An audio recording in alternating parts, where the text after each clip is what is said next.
It's honestly scary how much society undermines the importance of creativity. In school, all we do is consume information.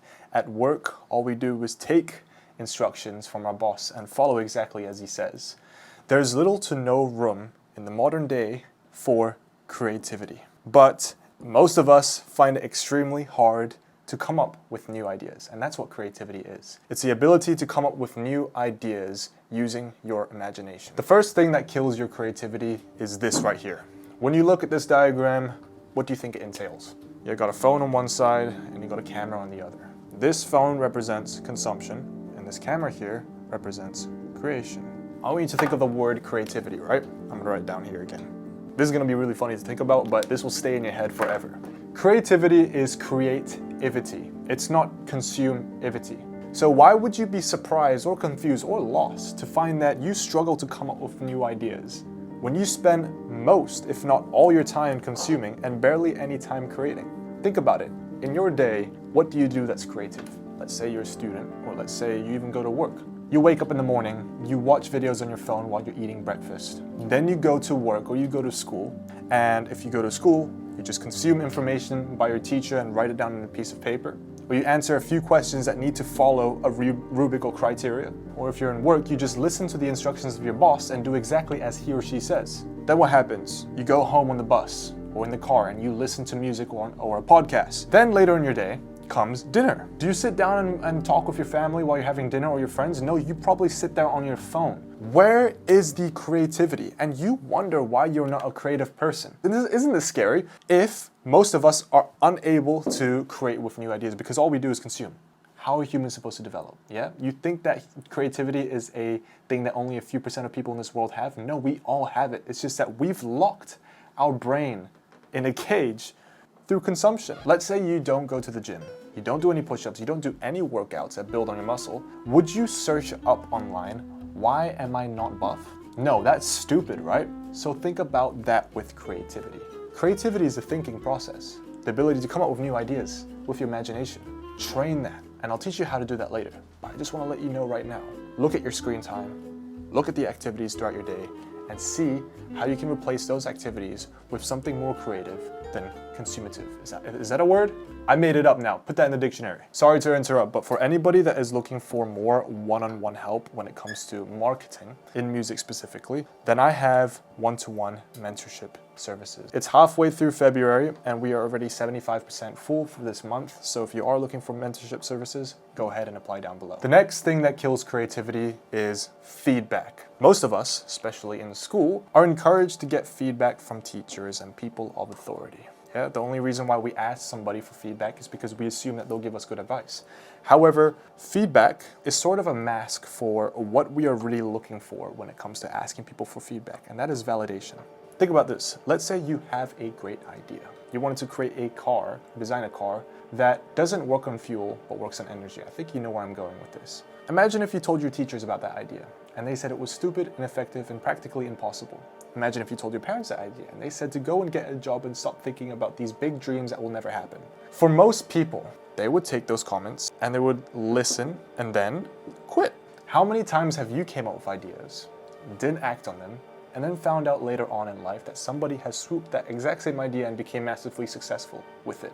Happened to me so many times. So many times with YouTube video ideas, inventions, things I came up with but was too scared to do because, people told me that. Validation is a killer to your creativity. The more times you ask for feedback and you get shut down, and you ask for feedback and you get shut down, your mind will stop coming up with out-of-the-box ideas because you don't want to get shut down again. Do you understand what I mean? It's like a defense mechanism. We want to avoid getting bad feedback. So, in turn, we become less creative. For you, let's say you're a content creator, right? And you want to make a video that you know is going to get attention. However, you're afraid of the feedback that you're going to get, negative feedback, and therefore you hold yourself back from making those crazy video ideas. For example, I made a video where I was hanging on a rope to make a point of how to catch people's attention, right? If I were to ask my friends, hey, what do you think about this idea? Of course, all of them would say, no, don't do it. That's going to get a lot of controversy, blah, blah, blah, blah, blah. But I did it anyway. Now that video didn't go mega viral, only got a few 100,000 views. However, it's the act of holding yourself back or holding thoughts back because You're afraid of the negative judgment and feedback that you're going to get from it that will kill your creativity. If you want to ask for feedback, here are two things you want to keep in mind. The first one is becoming aware as to whether you're actually looking for some advice and help or opinions, or if you're looking for validation. And if you find yourself seeking for validation, then hold yourself back from asking for feedback. Now the next step is to choose what to spit and choose what to swallow. Pause. And what I mean by that is when people give you advice, listen, but don't take the advice unless you feel like it's actually applicable to you. Because quite often, people's words, especially from people who don't matter or don't even have the right to give an opinion, can hurt us forever. And it can traumatize us from even wanting to come up with creative ideas and lead us to just be mediocre. The next thing that kills your creativity is when you focus more on results over the process itself. So this is obviously how it shouldn't be. This should be the other way around. What happens when you focus more on getting results, such as money and views, over the process itself? Let's talk about creating content for now. Your style of thinking becomes more formulaic rather than intuitive, because you begin to try and find formulas to become as efficient as possible with content creation or whatever it is to create the best piece of content as possible. You are not behaving intuitively on camera. You're trying to come up with hooks that are going to capture people's attention. You're trying to speak in a way that's going to capture people's attention, and you lose authenticity. And you can see this in real time. I am a victim of it myself, where I create videos where I try to give people formulas to becoming viral on social media. And I am guilty of this, and I do want to reduce doing this because it actually does more damage than it does good. Because I've noticed that for people, especially myself actually, when I look for formulas to achieving something, it sounds great at first. However, it seriously depletes your mind of thinking outside of the box, because you try to find all these formulas to achieve things that should take a long time to achieve or that require skills to achieve. When it comes to how to make a viral video, we may get a formula that says hook someone's attention in the first 3 seconds and then be very loud on camera.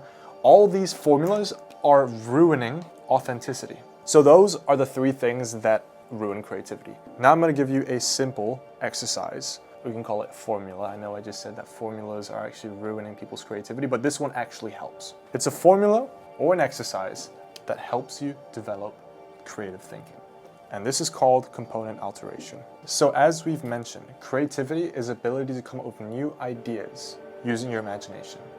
And component alteration is a formula that helps make that process easier. It helps break down the process of coming up with new ideas, and eventually component alteration will be something that's intuitive in your mind. So let's talk about a gun. Let's say we want to invent a new gun that is creative and it stands out. With a gun, you have the trigger, you have the barrel, the handle grip, you have the magazine, you have the safety clip, then you got the shape of the gun itself. So all these different things are called components. With anything, a music video, a podcast, a t-shirt, a pair of pants, break down all the components of it, all right? And you can go into so much detail. The more detail, the more new ideas you're gonna come up with. Now, how can we alternate these components, alteration, to create a new design? So let's say instead of a curved finger protector, some design that looks like this. With the grip, instead of it being metallic, can we make it wood? We're altering the material. Now with the barrel, can we make it a square end? All right, of course the barrel is round for the bullet to go through, but for the end, can we make it square? Now let's go to a shoe. Let's say you want to design a shoe that stands out and is different. So what do we have? We have the sole, we got the body, we have the laces, and we have the foothold. Then we have the cap or the front of the shoe, we got material. So Air Maxes, of course they weren't the first one to do this, but instead of having a flat, low sole, they had a high rising sole. It's about 2 inches high off the ground. And that stood out because of course people wanted to be taller, and if they wore Air Forces, they'd appear taller. That's a great example of component alteration. When it comes to laces, here's a picture of a shoe that has very thick laces. That's using component alteration. An example of a shoe that used component alteration to the max was this red shoe here, the one that Dora's monkey wears. It was high top, had no laces, and it had no details. It was a rounded, cartoonish look. With absolutely every single new hybrid of a creation, they use component alteration. They list out the components in their mind. They may not do it like this.